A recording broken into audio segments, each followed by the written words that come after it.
જય માતા ખેડૂત મિત્રો, સ્વાગત છે તમારું ખેડૂત પુસ્તક ચેનલમાં। આજે તારીખ 2 એપ્રિલ 2024 ને આજની સવારની હવામાન અપડેટની અંદર માહિતી મેળવીએ તો આગામી દિવસોમાં બેક ટુ બેક બે વેસ્ટર્ન ડિસ્ટર્બન્સ આવી રહ્યા છે, જેની અસર ગુજરાતમાં કેવી જોવા મળશે, ગુજરાતના હવામાનમાં કેવા કેવા બદલાવ આવશે તેની સંપૂર્ણ માહિતી મેળવીશું। સાથે જ પવનની સ્થિતિ શું જોવા મળશે, આગામી દિવસ દરમિયાન તાપમાન અને ગરમીની સ્થિતિ કેવી રહી શકે છે તેની પણ અપડેટ મેળવીશું। ચેનલમાં નવા હોય તો ચેનલને સબસ્ક્રાઇબ કરી દેજો અને વિડીયોને લાઇક આપીને શેર કરી દેજો। ગુજરાતના હવામાનમાં અત્યારે ઘણા બધા ફેરફારો જોવા મળી રહ્યા છે, કારણ કે અત્યારે એક વેસ્ટર્ન ડિસ્ટર્બન્સ આજે 2 એપ્રિલ દરમિયાન ઉત્તર ભારતના વિસ્તારમાંથી પસાર થઈ રહ્યું છે, જેના કારણે ગુજરાતના અમુક વિસ્તારની અંદર અત્યારે હવામાનમાં બદલાવો જોવા મળી રહ્યા છે। તેમજ આછા વાદળો પણ કચ્છના વિસ્તારો, ઉત્તર ગુજરાતના વિસ્તારો, મધ્ય ગુજરાત અને કચ્છના વિસ્તારની અંદર અને સાથે પશ્ચિમ સૌરાષ્ટ્રના વિસ્તારની અંદર પણ જોવા મળી રહ્યા છે। આ સાથે back to back western disturbance ઉત્તર ભારતના વિસ્તારમાંથી પસાર થવાના છે।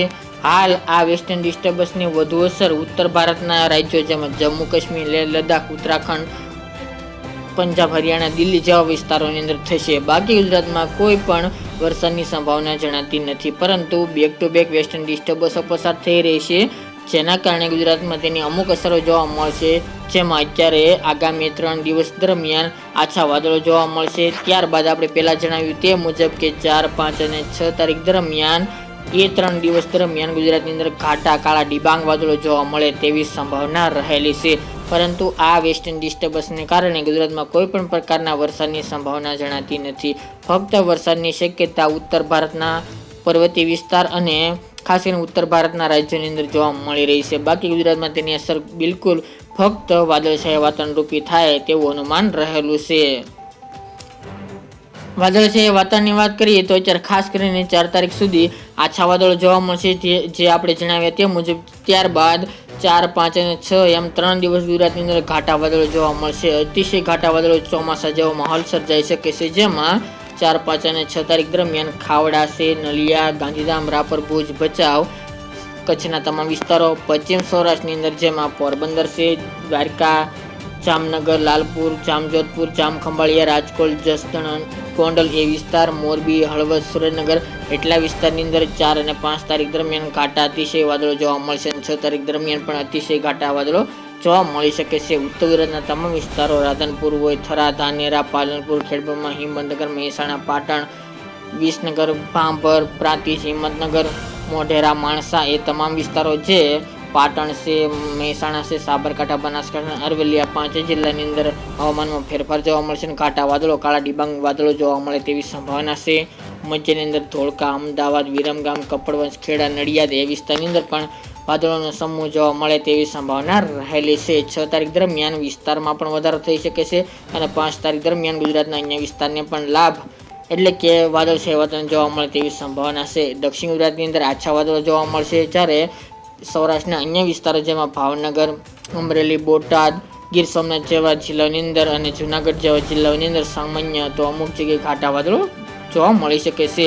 પૂર્વની અંદર દાહોદ, ગોધરા, વડોદરા, મહીસાગર, પંચમહાલ એ વિસ્તારની અંદર પણ આછા ઘાટા વાદળો જોવા મળે તેવી સંભાવના રહેલી છે। બાકી ગુજરાતમાં કોઈ પણ માવઠું થાય તેવા સંજોગો હાલની અપડેટ મુજબ જણાઈ રહ્યા નથી, એટલે કોઈ ખેડૂત ભાઈને ડરવાની જરૂર નથી। હવે તાપમાનની વાત કરીએ તો હાલ તાપમાનનો પારો 40 ડિગ્રી આજુબાજુ નોંધાઈ રહી છે અને અમુક વિસ્તારની અંદર 40 તેમજ 38 ડિગ્રી સેલ્સિયસ સુધીના અમુક 35 ડિગ્રી સેલ્સિયસ સુધી તાપમાન અત્યારે નોંધપાત્ર રીતે જોવા મળી રહી છે। સમગ્ર ગુજરાતની વાત કરીએ તો ઓવરઓલ 36 થી લઈને 40 ડિગ્રી વચ્ચે તાપમાન જોવા મળી રહી છે। સૌથી ઊંચું અમદાવાદ આજુબાજુ 38 થી 39 ડિગ્રી તાપમાન જોવા મળી રહ્યું છે। આગામી દિવસો દરમિયાન આવી જ રીતે તાપમાન 40 ડિગ્રી નીચે જોવા મળશે। ઓવરઓલ 36 થી લઈને 40ની રેન્જમાં આગામી દિવસ દરમિયાન તાપમાન જોવા મળે તેવી સંભાવના છે, કારણ કે આ સિસ્ટમની અસર ગુજરાતના વિસ્તારમાં જોવા મળી રહી છે અને વાદળછાયા વાતાવરણ રહેશે, જેના કારણે તાપમાનમાં હાલ તો કોઈ વધારો થાય તેવા સંકેતો જોવા મળી રહ્યા નથી, પરંતુ બપોર દરમિયાન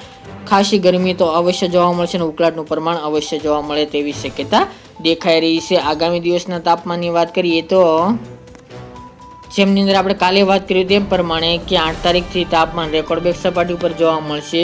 વડોદરા છે, દાહોદ, અમદાવાદ, મહેસાણા, પાલનપુર, ડુંગરપુર, અરવલ્લી છે, મહીસાગર, મોડાસા, રાજકોટ, હળવદ, સુરેન્દ્રનગર, અમરેલી, બોટાદ અને કચ્છના પણ મોટાભાગના વિસ્તારની અંદર તાપમાનનો પારો 8 તારીખ બાદ 41, 42 અને 43 ડિગ્રી સેલ્સિયસ સુધી જોવા મળે તેવી સંભાવના રહેલી છે, જેની તમામ ખેડૂત ભાઈ નોંધ લેવી. તો લાઈવ તમે જોઈ રહ્યા છો તે પ્રમાણે કે મોટાભાગના વિસ્તારની અંદર તાપમાન આગામી 8 તારીખ બાદથી 40 થી લઈને 42 અને અમુક વિસ્તારની અંદર 43 ડિગ્રી થવાની પણ સંભાવના રહેલી છે. અને ઉત્તર ગુજરાત અને મધ્ય ગુજરાતની અંદર ખાસ કરીને તાપમાન રેકોર્ડ બ્રેક સપાટી ઉપર પહોંચે અને ધગધગતો તાપ જોવા મળે તેવી સંભાવના રહેલી છે. પવનની અત્યારે સામાન્ય સ્પીડ જોવા મળશે 7 થી લઈને 12-13 કિલોમીટર પ્રતિ કલાકની, અને જે ઉનાળુ પવન છે રેગ્યુલર તે જોવા મળે તેવી શક્યતા રહેલી છે. તો રાત્રિ દરમિયાન અત્યારે બફારાનું પ્રમાણ જોવા મળી શકે છે અને ગરમી પણ જોવા અવશ્ય મળશે.